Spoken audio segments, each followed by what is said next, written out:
అందరికీ నమస్కారం.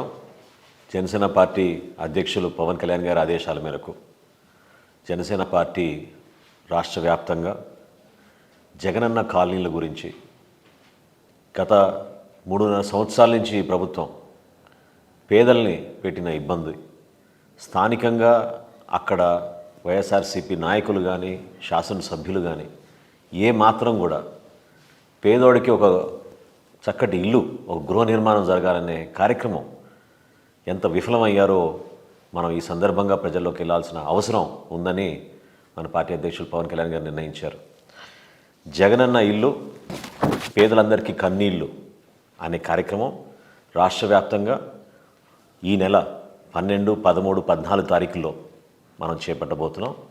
ప్రధానంగా దీని వెనక ఈ కార్యక్రమం యొక్క పూర్తి వివరాలు మీ అందరికీ కూడా అర్థమవ్వాలి. ఎందుకంటే నవరత్నాల్లో భాగంగా ఈ గృహ నిర్మాణ పథకం వైఎస్ఆర్ హౌసింగ్ అని అప్పుడు నామకరణ చేసి రాష్ట్ర వ్యాప్తంగా 28,30,000 మందికి ఇళ్ల నిర్మాణం చేస్తామని జగన్మోహన్ రెడ్డి గారు ఆ రోజు రాష్ట్ర ప్రజలకి వాగ్దానం చేశారు. అందులో భాగంగా మొదటి విడతలో 18,63,562 గృహాలు నిర్మాణం చేసి జూన్ 2022 సంవత్సరానికల్లా వీళ్ళందరికీ కూడా ఈ ఇల్లు పూర్తి చేస్తామని హామీ ఇచ్చారు ఆ రోజున. ఈ నెల నవంబర్ 2022కి వచ్చాం. ఎక్కడ కూడా అభివృద్ధి జరిగినట్టు, కనీసం ప్రజలకి సమాధానం చెప్పగలిగే వ్యక్తులు కూడా ఎక్కడ కూడా రాష్ట్రంలో కనబడడం లేదు. ఆశ్చర్యకరం ఏంటంటే ఆ జగనన్న కాలనీల కోసం అంటే సుమారు 68,677 ఎకరాలు వీళ్ళు ఆ రోజు పేదలకి పంపిణీ చేయాలని చెప్పి రాష్ట్ర వ్యాప్తంగా కొనుగోలు చేశారు. అది ఎంత భారీ స్కామ్ జరిగిందో ప్రజలందరికీ తెలుసు స్థానికంగా. ఎందుకంటే 10 లక్షలు 20 లక్షల రూపాయలు ఎకరం ఉన్న భూముల్ని ప్రభుత్వానికి మరి కోట్ల రూపాయల్లో కొన్ని సందర్భాల్లో, 70 లక్షల రూపాయల్లో కొన్ని సందర్భాల్లో, కొన్ని ప్రాంతాల్లో అక్కడ స్థానిక ప్రజాప్రతినిధులకు అందరూ కుమ్మక్కై ప్రభుత్వానికి రాష్ట్ర ప్రజలకి సుమారు 23,500 కోట్ల రూపాయలతోటి ఈ కొనుగోలు జరిగింది. చాలా ఆశ్చర్యం కలిగించింది. ఈ కాలనీలకి మౌలిక సదుపాయాలు ఇంకా విచిత్రం. 34,000 కోట్ల రూపాయలతోటి ఈ కాలనీల్లో రక్షిత మంచినీరు, స్థానికంగా ఏర్పాటు చేయాల్సిన రహదారులు, దీనికి తోడు జగన్మోహన్ రెడ్డి గారు చాలా వింతగా ప్రతి ఇంటికి ఇంటర్నెట్ కనెక్షన్ కూడా ఏర్పాటు చేస్తామని చెప్పారు.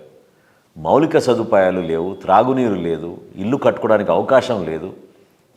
రాష్ట్ర ప్రభుత్వం ఈ నిధులన్నీ కూడా దాదాపు పూర్తి స్థాయిలో కేంద్ర ప్రభుత్వం నుంచి వచ్చే నిధులు ఇవి. రాష్ట్ర ప్రభుత్వం దీనికి ఏ విధంగా సమకూరుస్తుందంటే కట్టుకునే లబ్ధిదారులకి ఇసుక ఒకటి ఉచితంగా ఇస్తారంట. ఆ ఇసుక కూడా వాళ్ళు ట్రాన్స్పోర్టేషన్ సొంత డబ్బులతో చేసుకోవాలంట. ఎక్కడి నుంచి ట్రాన్స్పోర్ట్ చేసుకోవాలి? రీచ్ల దగ్గర నుంచా, స్టాక్ పాయింట్ల దగ్గర నుంచా? ఏ లబ్ధిదారుడికి రాష్ట్ర వ్యాప్తంగా న్యాయం జరిగింది? ఏ కాలనీ ఈరోజు వరకు పూర్తయింది? 18,63,568 ఇల్లు పూర్తి చేస్తాన్న వ్యక్తులు ఈ రోజుకి ప్రభుత్వ లెక్కల మేరకు, ఎందుకంటే ముఖ్యమంత్రి గారు గత వారంలోనే సమీక్షించారు, కేవలం 1,52,000 గృహాలే పూర్తి చేశామని ప్రభుత్వమే లెక్కల్లో ఒప్పుకుంది. ఇంత దయనీయమైన స్థితి ఎందుకు వచ్చింది? ఎందుకు ఈ మోసం? ఎందుకు ఈ దగ? జనసేన పార్టీకి ఒక బాధ్యత ఉంది.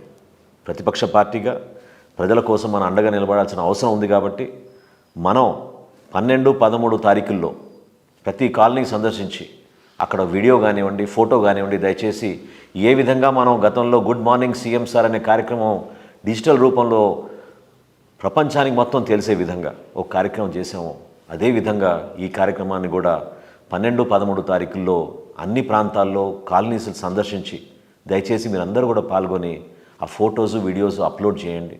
దీంతోపాటు 14వ తారీఖున గ్రామ సచివాలయంలో, పట్టణాల్లో వార్డు సచివాలయాల్లో కూడా మీరు పర్యటించి అక్కడ ఈ సమాచారం ప్రతి ఒక్కరికి అందుబాటులో ఉంటుంది. కాబట్టి లబ్ధిదారులు వివరాలు తీసుకుని లబ్ధిదారులు ఎదుర్కొన్న సమస్యల గురించి, చాలామంది టిట్కో గృహాల్లో అయితే ఇంకా దారుణం, కేంద్ర ప్రభుత్వం ఇచ్చిన నిధులు కట్టిన గృహాలు ఇంకా అందించకపోవడం, తద్వారా వీళ్ళు పాపం బ్యాంకుల నుంచి తీసుకున్న రుణాలు కూడా పాపం ఈ రోజుకి వీళ్ళు కష్టపడి కట్టుకుంటున్నారు. అయినా కానీ ప్రభుత్వం నుంచి ఇప్పటివరకు చలనం లేదు. ఎక్కడ కూడా వీళ్ళకి గృహాలు అందించిన దాఖలాలు సరిగా కనపడడం లేదు. ఇది మన బాధ్యత. మనం రాష్ట్ర ప్రజల తరఫున మనం గలవైపాల్సిన అవసరం ఉంది. 12, 13 తారీఖుల్లో రాష్ట్ర వ్యాప్తంగా మనం ఈ కార్యక్రమాన్ని అద్భుతంగా ప్రజల్లోకి తీసుకెళ్దాం. మన పార్టీ అధ్యక్షులు పవన్ కళ్యాణ్ గారు రాష్ట్రంలో ఒక చోట ఈ కార్యక్రమంలో పాల్గొనబోతున్నారు. 11వ తారీఖున రాష్ట్ర వ్యాప్తంగా మనం ఈ కార్యక్రమానికి సంబంధించిన వివరాలు ప్రజలకు అర్థమయ్యే విధంగా మన ప్రాంతంలో ఎన్ని కాలనీస్ ఉన్నాయి, ఎక్కడికి వెళ్ళబోతున్నాం, వీటన్నిటి సమాచారం మీరు ప్రజలకు తెలియజేయండి. స్థానికంగా ఉన్న మన నాయకులు, జన సైనికులు, వీర మహిళలు వీళ్ళందరూ కూడా పాల్గొనాలి. ఎందుకంటే ఈ రాష్ట్ర ప్రభుత్వం చేసిన మోసాన్ని ఎండగట్టాల్సిన అవసరం ఖచ్చితంగా ఉంది. కేంద్ర ప్రభుత్వం ఇచ్చిన నిధులు కూడా వీళ్ళు సరిగ్గా ఉపయోగించుకోకుండా వాళ్ళ ఇతర కార్యక్రమాలకి దారి మళ్లించి పేదలకు అన్యాయం చేశారు. దానికి ఒక చక్కటి హ్యాష్ ట్యాగ్ కూడా నిర్ణయించాం.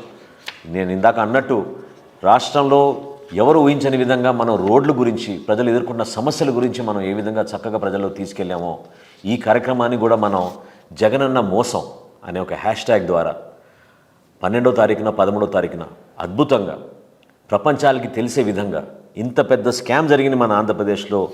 దీని గురించి ఎందుకు మరి ప్రభుత్వం స్పందించడం లేదు? 2020 సంవత్సరంలో పులివెందులో ఒక కార్యక్రమం, కాకినాడలో ఒక కార్యక్రమం, చివరికి విజయనగరంలో గున్కలం అనే ప్రాంతంలో ఒక పెద్ద కార్యక్రమం చేసి పైలాన్లు ఏర్పాటు చేసి 2022 జూన్ కల్లా 18,60,000 మందికి మేము గృహాలు హ్యాండ్ ఓవర్ చేస్తామని చెప్పిన ముఖ్యమంత్రి ఈ రోజున వాటి గురించి అసలు మాట్లాడడం లేదు. కాబట్టి మీరందరూ చాలా అద్భుతంగా దీంట్లో పాల్గొని ఈ కార్యక్రమం ద్వారా రాష్ట్ర ప్రజలకి మేలు జరిగేటట్టు మనమందరం కూడా పేదల కోసం నిలబడి పోరాడినట్టు మనం ఖచ్చితంగా ఈ కార్యక్రమాన్ని సక్సెస్ఫుల్ చేద్దాం. ఈ జగనన్న మోసం అనే కార్యక్రమాన్ని ప్రజలు తీసుకెళ్ళి మనం జనసేన పార్టీ ఇంత చక్కగా ఈ కార్యక్రమం నిర్వహిస్తుందని ప్రతి ఒక్కరికి అర్థమయ్యే విధంగా మరొకసారి మీరు పూర్తి స్థాయిలో దీన్ని పాల్గొంటారని మనస్ఫూర్తిగా జనసేన పార్టీ తరఫున మిమ్మల్ని కోరుతున్నాను.